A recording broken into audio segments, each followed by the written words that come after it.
ಅವ್ರ 50ನೇ ವರ್ಷದಲ್ಲಿ ಹುಟ್ಟಿದಬ್ಬದಲ್ಲಿ ಅವ್ರು ಇಲ್ಲವಲ್ಲ ಅನ್ನೋದೇ ದೊಡ್ಡ ನೋವು ಕಾಡ್ತಾ ಇರೋದು ನಮಗೆ. ಯಾಕಂದರೆ ಪ್ರತಿ ವರ್ಷ ಅವ್ರ ಮನೆಗೆ ಹೋಗಿ ಅವ್ರಿಗೆ ನಾನು ಬಿರಿಯಾನಿ ತಿನ್ನಿಸ್ ಬರ್ತಿದ್ದೆ.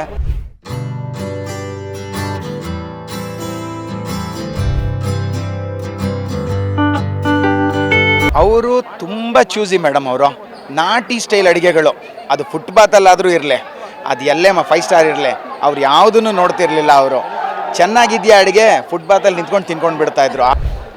ಈಗ 3 ವರ್ಷದ ಮಗುಗೆ ನೀವು ಕೇಳಿ, ನಿನಗೆ ಯಾರು ಇಷ್ಟ ಅಂತ ಹೇಳ್ಬಿಟ್ಟು ಅಪ್ಪು ಅಂತ ಹೇಳುತ್ತದು.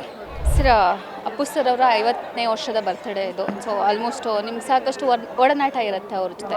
ಸೊ ಏನು ಹೇಳೋದಕ್ಕೆ ಇಷ್ಟಪಡ್ತೀರಾ ಅಂತ? ಅಪ್ಪು ಸರ್ ಅಂತ ಹೇಳಿದ್ರೇ ಅವರೊಂದು ದೇವ್ರು. ಇವಾಗ ನಾವು ಅವ್ರ ದೇವಸ್ಥಾನಕ್ಕೆ ಬಂದಿದ್ದೀವಿ. ಇವತ್ತು ಅವ್ರ 50ನೇ ವರ್ಷದ ಹುಟ್ಟಿದಬ್ಬ. ಇವತ್ತು ಅವ್ರ 50ನೇ ವರ್ಷದಲ್ಲಿ ಹುಟ್ಟಿದಬ್ಬದಲ್ಲಿ ಅವ್ರು ಇಲ್ಲವಲ್ಲ ಅನ್ನೋದೇ ದೊಡ್ಡ ನೋವು ಕಾಡ್ತಾ ಇರೋದು ನಮಗೆ. ಯಾಕಂದರೆ ಪ್ರತಿ ವರ್ಷ ಅವ್ರ ಮನೆಗೆ ಹೋಗಿ ಅವ್ರಿಗೆ ನಾನು ಬಿರಿಯಾನಿ ತಿನ್ನಿಸ್ ಬರ್ತಿದ್ದೆ.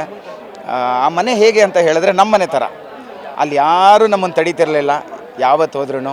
ಅದರಲ್ಲೂ ಬರ್ತಡೇ ದಿನ ಸಾವಿರಾರು ಜನ ಸೇರಿರ್ತಿದ್ರು ಹೊರಗಡೆ. ಅಂಥದ್ರಲ್ಲಿ ನಾವು ಬಿಂದಾಸಾಗಿ ಒಳಗಡೆ ಹೋಗೋದು, ಅವ್ರಿಗೆ ಊಟ ಬಡಿಸೋದು, ಅವ್ರಿಗೆ ಮಾತಾಡ್ಸಿ ಬರೋದು, ಅದೆಲ್ಲ ಯಾರಿಗೂ ಸಿಗೋವಂಥದ್ದಲ್ಲ. ಅಂಥದ್ದೆಲ್ಲ ನನ್ನ ಲೈಫಲ್ಲಿ ಸಿಕ್ಕಿದೆ. ಇವತ್ತು ತುಂಬ ನೋವಾಗತ್ತೆ. 50ನೇ ವರ್ಷದ ಬರ್ತಡೇಲಿ ಅವ್ರು ಇಲ್ಲವಲ್ಲ, ಈ ಒಂದು ಸಂಭ್ರಮ ನೋಡೋದಕ್ಕೆ ಅವ್ರು ಇಲ್ವಲ್ಲ ಅನ್ನೋದು ತುಂಬ ನೋವಿನ ಸಂಗತಿ ಮೇಡಮ್. ಸರ್, 15 ವರ್ಷಗಳ ಕಾಲ ನಿಮ್ಮ ಅಂದರೆ ನೀವು ಹೋಟೆಲ್ ಇಟ್ಟಿರೋದ್ರಿಂದ, ಸೊ ಅವ್ರಿಗೆ ಅವರ ಒಂದು ಫುಡ್ ಸೆಲೆಕ್ಷನ್ ಯಾವ ಥರ ಇರ್ತಾ ಇತ್ತು, ಯಾವ ಥರ ಮಾಡ್ತಾಯಿದ್ರು? ಅವರು ತುಂಬ ಚೂಸಿ ಮೇಡಮ್. ಅವರು ನಾಟಿ ಸ್ಟೈಲ್ ಅಡುಗೆಗಳು, ಅದು ಫುಟ್ಪಾತಲ್ಲಾದರೂ ಇರಲಿ, ಅದು ಎಲ್ಲೇ 5 ಸ್ಟಾರ್ ಇರಲಿ, ಅವ್ರು ಯಾವುದನ್ನು ನೋಡ್ತಿರ್ಲಿಲ್ಲ. ಅವರು ಚೆನ್ನಾಗಿದೆಯಾ ಅಡುಗೆ, ಫುಟ್ಪಾತಲ್ಲಿ ನಿಂತ್ಕೊಂಡು ತಿನ್ಕೊಂಡು ಬಿಡ್ತಾಯಿದ್ರು. ಆ ಥರ ಒಂದು ಸಜ್ಜನಿಕೆ, ಸರಳ ಜೀವಿ ಅಂತ ಹೇಳಿದ್ರೆ ಅಪ್ಪಾಜಿ ಆದಮೇಲೆ ಅಪ್ಪು ಸಾರೇ ಅದು. ನಮ್ಮ ಹೋಟ್ಲಲ್ಲಂತೂ ಅಮ್ಮ ಮಾಡಿದ ಕೈಮಾ ಉಂಡೆ ಸಾರು, ನಾಟಿ ಕೋಳಿ ಸಾರು, ಆಮೇಲಿಂದ ಮಟನ್ ಚಾಪ್ಸು, ಇದೆಲ್ಲ ಭಾರಿ ಇಷ್ಟಪಡ್ತೀನಿ ಅವ್ರು. ಎಸ್ಪೆಷಲಿ ಚಿಕನ್ 65 ಅವ್ರ ಫೇವ್ರೆಟು ನಮ್ಮ ಹೋಟ್ಲಲ್ಲಿ.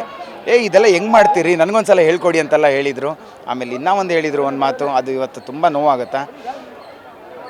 ಈ ಅಡುಗೆ ಮಾಡಿದ ಕೈಗೆ ಒಂದು ಮುತ್ತು ಕೊಡಬೇಕಂತ ಹೇಳಿದರು. ಅಂದರೆ ನಮ್ಮ ತಾಯಿನೇ ಹೋಟ್ಲಲ್ಲೆಲ್ಲ ಅಡುಗೆ ಮಾಡೋದು. ಅವ್ರ ಕೈಗೆ ಒಂದು ಮುತ್ತು ಕೊಡಬೇಕಂತ ಹೇಳಿದರು. ಅದು ಹಾಗೆ ಉಳ್ಕೊಂಡು ಬಿಡ್ತದು. ಆ ನೋವು ತುಂಬ ಕಾಡುತ್ತೆ ಇವತ್ತು. ಅವರು ಇಷ್ಟು ಜಲ್ದಿ ನಮ್ಮನ್ನೆಲ್ಲ ಬಿಟ್ಟು ಹೋಗಬಾರ್ದಿತ್ತು. ಇನ್ನು ತುಂಬ ಕೆಲಸಗಳಿತ್ತು ಅವ್ರು ಮಾಡುವಂಥದ್ದು. ಎಷ್ಟು ಜನರ ಹತ್ರ ದುಡ್ಡಿರಲಿ, ಅವರಿಗೆ ಮಾಡುವಂಥ ಮನಸ್ಸು ಬರಲ್ಲ. ಇವರು ಸಹೃದಯಿ, ದೊಡ್ಡ ಮನಸ್ಸಿದ್ದವರು. ಅದಕ್ಕಾಗಿಯೇ ಈ ಕರ್ನಾಟಕದ ತುಂಬೆಲ್ಲ ನೀವೆಲ್ಲಾದರೂ ಹೋಗಿ ಅವ್ರ ಫೋಟೋ ಇಲ್ಲದೆ ಇರೋ ರಸ್ತೆ ಇಲ್ಲ, ಅವ್ರ ಫೋಟೋ ಇಲ್ಲದೆ ಇರೋ ಹೋಟೆಲ್ ಇಲ್ಲ. ಆ ಥರ ಒಂದು ವ್ಯಕ್ತಿತ್ವ ಅವ್ರದ್ದು. ಅವ್ರನ್ನ ಯಾರೂ ಮರೆಯೋಕ್ಕಾಗಲ್ಲ. ನೀವು ನೋಡ್ತಿದ್ದೀರಾ, ಸಾಕಷ್ಟು ಜನ ಫ್ಯಾನ್ಸು, ಅಂದರೆ ಇನ್ನೂ ಕೂಡ ಒಂದು ಅದು ಕ್ರೇಜ್ ಅನ್ನೋದು ಮುಗಿಯೋದೇ ಇಲ್ಲ. ಅಂದರೆ ವರ್ಷ ಇನ್ನೂ ಜಾಸ್ತಿ ಆಗ್ತಾ ಹೋಗ್ತಾನೆ ಇದೆ. ಸೊ ಏನು ಹೇಳ್ತೀರಾ ಇದ್ರ ಬಗ್ಗೆ? ಖಂಡಿತವಾಗಿ ಇದು ಫ್ಯಾನ್ ನೀವು ಹೇಳ್ದಂಗೆ ಹೆಂಗಿದೆ ಅಂತ ಹೇಳಿದ್ರೆ ಮೇಡಮ್, ಅವ್ರು ತೀರ್ಕೊಂಡಾಗಲೇ 3 ವರ್ಷ ಆಗ್ತಾಯಿದೆ. ಈಗ 3 ವರ್ಷದ ಮಗುಗೆ ನೀವು ಕೇಳಿ, ನಿನಗೆ ಯಾರು ಇಷ್ಟ ಅಂತ ಹೇಳ್ಬಿಟ್ಟು ಅಪ್ಪು ಅಂತ ಹೇಳುತ್ತದು. ಅದು ನೋಡೇ ಇಲ್ಲ ಆ ಮಗು ಅಪ್ಪು ಯಾರು ಅಂತ ಹೇಳ್ಬಿಟ್ಟು. ಆದರೆ ನೀನು ಯಾರಿಗಿಷ್ಟ ಅಂತ ಹೇಳಿದ್ರೆ ಅದು ಅಪ್ಪು ಅಂತ ಹೇಳುತ್ತದು. ಆ ಥರ ಒಂದು ಅಂದರೆ ಅವರು, ನೀವು ಯಾವುದೇ ಮೂವಿ ನೋಡಿ, ಯಾವುದು ಒಂದು ಕೆಟ್ಟ ಸಂದೇಶ ಇರಲ್ಲ, ಎಲ್ಲ ಒಳ್ಳೆ ಸಂದೇಶ ಕೊಡುವಂಥ ಮೂವಿಗಳೇ. ಆಮೇಲೆ ಯಾವುದು ಅದು ನೋಡಿದ್ರೆ ಖುಷಿ ಆಗುತ್ತೆ. ಅಪ್ಪಾಜಿ ಮೂವಿಗಳು ಬಿಟ್ಟರೆ ನೆಕ್ಸ್ಟು ಅಪ್ಪು ಸಾರೇನೆ. ಬರ್ತಾ ಇರೋ ಮೂವಿಗಳು ನೀವು ಕೂಡ ನೋಡಿರ್ತೀರ. ಸೊ ಬಟ್ ಎಷ್ಟು ಲಾಸ್ ಆಗ್ತಾ ಇದೆ ಕನ್ನಡ ಇಂಡಸ್ಟ್ರಿಗೆ ಅಪ್ಪು ಸರ್ ಇಲ್ದೇರಾ ಅಂತ ಅನಿಸುತ್ತೆ? ತುಂಬ ದೊಡ್ಡ ಲಾಸು ಮೇಡಮ್. ಅವ್ರು ಇಲ್ಲದೇ ಇರೋದೇ ತುಂಬ ದೊಡ್ಡ ಲಾಸು. ನೀವು ಇಂಟರ್ವ್ಯೂಗಳಲ್ಲಿ ನೋಡಿರ್ತೀರಾ, ಅವರು ಹೋದ ಮೇಲೆ ಅರ್ಧ ಫಿಲಮ್ ಇಂಡಸ್ಟ್ರಿನೇ ಸತ್ತೋಯ್ತು ಅಂತ ಹೇಳ್ತಾರೆ. ಅದು ಖಂಡಿತವಾಗಿಯೂ ನಿಜ. ಅವರಿದ್ದಾಗ ಒಂದು ಬಲ ಇತ್ತು. ಆಮೇಲಿಂದ ಅವರೆಲ್ಲ ಕರೆದುಬಿಟ್ಟು ಒಂದು ಬುದ್ಧಿವಾದ ಕೂಡ ಹೇಳೋರು. ಈ ಥರ ಮಾಡಬೇಡಿ, ಈ ಥರ ಮಾಡಬೇಡಿ. ಆ ಥರ ಒಬ್ಬರು ಇಲ್ಲದೇ ಇರೋಂಗೆ ಆಗೋಗ್ಬಿಟ್ಟಿದೆ. ಇವಾಗೆಲ್ಲ ಅವರ ಡಿಸಿಷನ್ನು. ಆ ಥರ ಒಂದು ಲೀಡರ್ಶಿಪ್ ಇಲ್ಲ ಅಂತ ಅಂದ್ಕೊಳ್ತೀನಿ. ಇನ್ನು 50ನೇ ವರ್ಷದ ಬರ್ತ್ಡೇಗೆ ನೀವು ಯಾವ ಥರ ಸೆಲೆಬ್ರೇಟ್ ಮಾಡಿದ್ರಿ ಅಂತ ಹೇಳಿ?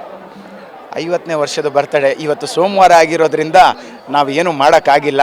ಇಲ್ಲ ಅಂದಿದ್ರೆ ಇವತ್ತೆಲ್ಲ ನಮ್ಮದೇ ಬಿರಿಯಾನಿ. ಅವ್ರಿಗೇನು ಇಷ್ಟ ಆಗಿತ್ತೋ ಆ ಬಿರಿಯಾನಿ ತರ್ತಿದ್ದೋ.